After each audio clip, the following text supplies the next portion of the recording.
விகடன் நேயர்களுக்கு வணக்கம். தேர்தல் பத்திரங்கள் சார்ந்து அடுத்தடுத்து சுவாரஸ்யமான தகவல்கள் எல்லாமே வெளியாகிட்டு இருக்கு. இப்போ லேட்டஸ்டா என்ன அப்படின்னா 2019 இருந்து இப்போ வரைக்கும் தேர்தல் பத்திரங்கள் மூலமா கட்சிகள் பெற்ற நன்கொடைகள் விவரங்களை அந்த கட்சிகளே வந்து தேர்தல் ஆணையத்துக்கிட்ட சமர்ப்பிச்சிருந்தாங்க. ஸோ அந்த தகவல்களை இப்போ தேர்தல் ஆணையம் வந்து வெளியிட்டிருக்கிறாங்க. இதுல நிறைய சுவாரஸ்யமான தகவல்கள் வந்து தெரிய வந்திருக்கு. என்ன அப்படின்னா தமிழக அளவில் பார்த்தோன்னா திமுக தான் அதிக நன்கொடையை பெற்ற தேர்தல் பத்திரங்கள் மூலமா அதிக நன்கொடையை பெற்ற கட்சியா இருக்கிறாங்க. அதே மாதிரி தேசிய அளவில் பார்த்தோன்னா பாஜக, காங்கிரஸ் மாதிரியான கட்சிகள் தாங்கள் எந்த நிறுவனத்துக்கிட்ட இருந்து தேர்தல் பத்திரங்கள் மூலமா நன்கொடையை பெற்றோம் அப்படிங்கிற விவரங்களை வெளியிடாம வந்து இருக்கிறாங்க. ஸோ இதே மாதிரி நிறைய தகவல்கள் தேர்தல் ஆணையம் வெளியிட்டிருக்கிற இந்த விவரங்கள் மூலமா தெரிய வந்திருக்கு. அதெல்லாம் என்ன அப்படிங்கிறத பத்தி விரிவா இந்த வீடியோல பார்க்கலாம் வாங்க.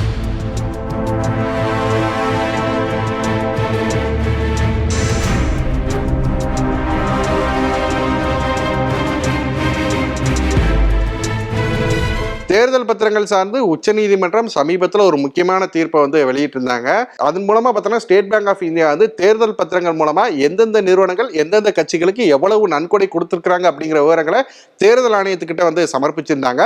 அந்த தகவல்களை தேர்தல் ஆணையமே வந்து சமீபத்தில் வந்து வெளியிட்டிருந்தாங்க.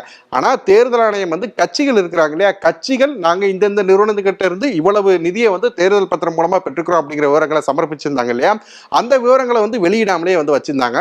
இப்போ உச்ச நீதிமன்றம் அந்த விவரங்களையும் வெளியிடுங்க அப்படின்னு வந்து தேர்தல் ஆணையத்துக்கு வந்து உத்தரவிட்டிருந்தாங்க. அதன்படிதான் பார்த்தோம் அப்படின்னா இன்னைக்கு சில மணி நேரங்களுக்கு முன்னாடி தேர்தல் ஆணையம் வந்து கட்சிகள் கொடுத்த அந்த தகவல்களையும் வந்து வெளியிட்டிருக்கிறாங்க.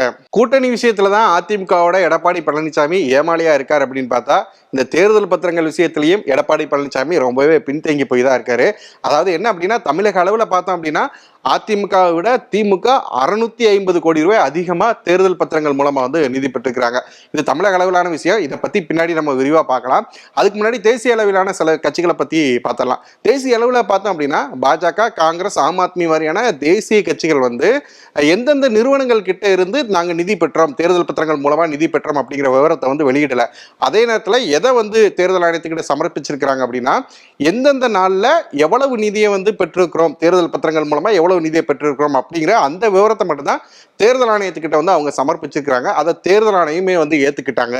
இந்திய கம்யூனிஸ்ட், மார்க்சிஸ்ட் கம்யூனிஸ்ட் மாதிரியான கம்யூனிஸ்ட் கட்சிகள் வந்து ஆரம்பத்துல இருந்தே வந்து இந்த தேர்தல் பத்திரங்களுக்கு எதிரான நிலைப்பாட்டில் தான் வந்து இருந்தாங்க.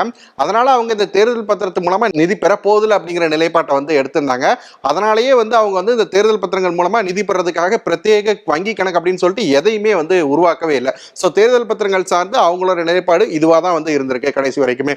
ஸோ அடுத்து பார்த்தோம்னா தமிழக அளவுக்கு திரும்பி வந்தோம் அப்படின்னா தமிழக அளவில் பார்த்தோம்னா தேமுதிக, அம்மா மக்கள் முன்னேற்ற கழகம், அப்புறம் வந்து தமிழ் மாநில காங்கிரஸ், இந்த மாதிரியான கட்சிகள்லாம் இருக்கிறாங்க இல்லையா, இந்த மாதிரியான கட்சிகள்லாம் வந்து தாங்க தேர்தல் பத்திரம் மூலமா எங்களுக்கு ₹1 கூட நிதியா வரல அப்படின்னு வந்து அறிவிச்சிருக்கிறாங்க. அது போக புதுச்சேரியில என்ஆர் காங்கிரஸ் இருக்கிறாங்க இல்லையா, அந்த கட்சியுமே வந்து தேர்தல் பத்திரங்கள் மூலமா எங்களுக்கு ₹1 கூட நிதியா வரல அப்படின்னு அறிவிச்சிருக்கிறாங்க. இந்த தேர்தல் பத்திரங்கள் மூலமா நன்கொடை பெற விஷயத்துல அதிமுகவை பொறுத்த வரைக்கும் 2019 இருந்து இப்போ வரைக்கும் பார்த்தோன்னா 6,05,00,000 வந்து தேர்தல் பத்திரங்கள் மூலமா வந்து நன்கொடையா வந்து பெற்றிருக்கிறாங்க. இந்த 6 கோடி ரூபாய் யாரெல்லாம் கொடுத்தாங்க அப்படிங்கிறதையும் பார்த்தலாம். இந்த 6 கோடி ரூபாயில பெருவாரியா கொடுத்திருக்கிறது அப்படிங்கிறது சென்னை சூப்பர் கிங்ஸ் டீம் இருக்கிறாங்க இல்லையா, ஐபிஎல் ஆடுறாங்க இல்லையா, அந்த சென்னை சூப்பர் கிங்ஸ் டீமும் இந்தியா சிமெண்ட்ஸ் இந்த 2 நிறுவனமும் சேர்ந்து வந்து 5 கோடி ரூபாயை 2019 எலெக்ஷன் சமயத்தில் அதிமுகவுக்கு வந்து நிதியா வந்து கொடுத்திருக்காங்க. ஸோ இது போக வந்து பார்த்தோன்னா லக்ஷ்மி மெஷன் ஒர்க்ஸ் அப்படிங்கிற ஒரு கம்பெனி வந்து 1 கோடி ரூபாயை வந்து அதிமுகவுக்கு நிதியா கொடுத்திருக்காங்க. அது போக சென்னையை சேர்ந்த ஒரு தனிநபர் வந்து 5 லட்சம் ரூபாயை வந்து அதிமுகவுக்கு நிதியா கொடுத்திருக்காங்க. ஓவராலா பார்த்தோன்னா 6,05,00,000 வந்து அதிமுக வந்து தேர்தல் பத்திரங்கள் மூலமா நன்கொடையா வந்து பெற்றிருக்கிறாங்க. இந்த விஷயத்துல கவனிக்க வேண்டிய விஷயம் என்ன அப்படின்னா திமுக தான் தமிழக அளவில் அதிகமாக வந்து தேர்தல் பத்திரங்கள் மூலமா நன்கொடையை வந்து பெற்றிருக்கிறாங்க. இதுலேயும் சுவாரஸ்யமான விஷயம் என்ன அப்படின்னா அவங்க 2021 மே மாதம் தான் வந்து ஆட்சிக்கு வராங்க. அவங்க ஆட்சிக்கு வர்றதுக்கு முன்னாடி எதிர்கட்சியாக இருந்த சமயத்திலேயே பார்த்தோன்னா தேர்தல் பத்திரங்கள் மூலமா தமிழக அளவில் அதிகமாக நிதியை பெற்ற கட்சியாக திமுக தான் இருந்திருக்கிறாங்க. திமுகவுக்கு தேர்தல் பத்திரங்கள் மூலமா அதிகமா நிதியை கொடுத்திருக்கிறது யாருன்னு பார்த்தோன்னா ஃபியூச்சர் கேமிங் அண்ட் ஹோட்டல்ஸ் நிறுவனத்தை நடத்தி வர லாட்ரி மார்டின். அவர் தான் வந்து அதிகமாக வந்து திமுகவுக்கு வந்து தேர்தல் பத்திரங்கள் மூலமா நிதி கொடுத்திருக்கிறாரு. எப்பப்போ கொடுத்திருக்கிறார் அப்படிங்கிறத பார்க்கலாம். 2020 அக்டோபர் அந்த சமயத்தில் பார்த்தோம் அப்படின்னா ஒரு 60 கோடி ரூபாயை வந்து தேர்தல் பத்திரங்கள் மூலமா நிதியை கொடுத்திருக்கிறாரு. அதுக்கப்புறம் 2021 சட்டமன்ற தேர்தல் நடந்த சமயம், அந்த சமயத்தில் பார்த்தோம் அப்படின்னா வந்து 249 கோடி ரூபாயை தேர்தல் பத்திரங்கள் மூலமா நிதியா திமுகவுக்கு கொடுத்திருக்கிறாரு.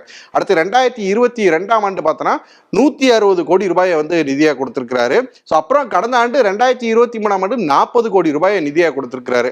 அதாவது 2020ல இருந்து இப்போ வரைக்கும் பார்த்தோன்னா 4 தவணைகளா 509 கோடி ரூபாயை வந்து லாட்ரி மார்டின் அவரோட நிறுவனம் சார்பில் வந்து திமுகவுக்கு வந்து தேர்தல் பத்திரங்கள் மூலமா நிதியா கொடுத்திருக்கிறாங்க.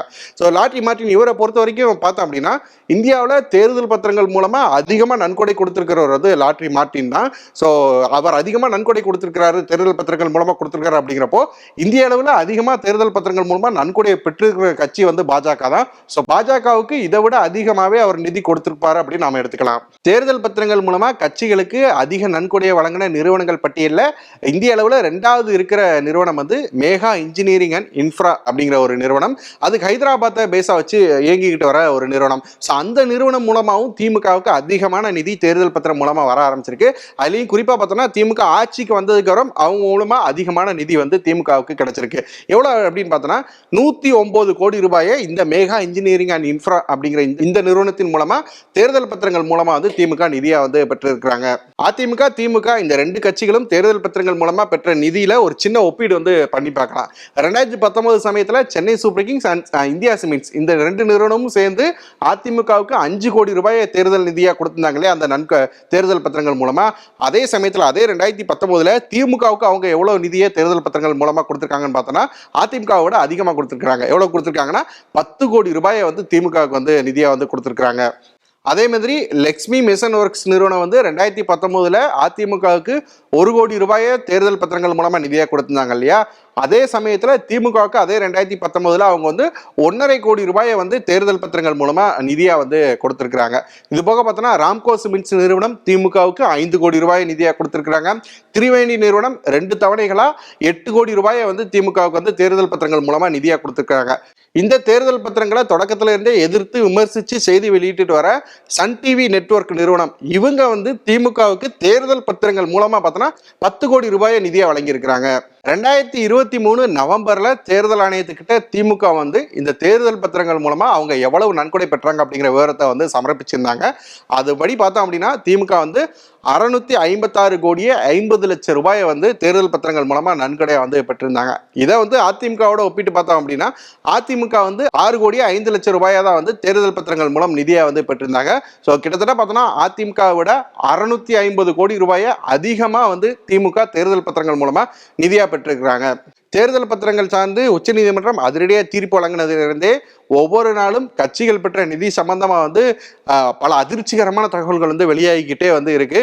ஸோ தொடர்ச்சியா இது சம்பந்தமான செய்திகளை தெரிஞ்சுக்க விகடனோட தொடர்ந்து இணைஞ்சிருங்க. லேட்டஸ்ட் அப்டேட்ஸோட தொடர்ச்சியா வந்து உங்களுக்கு தகவல்களை சொல்லிக்கிட்டே இருக்கிறோம். நன்றி.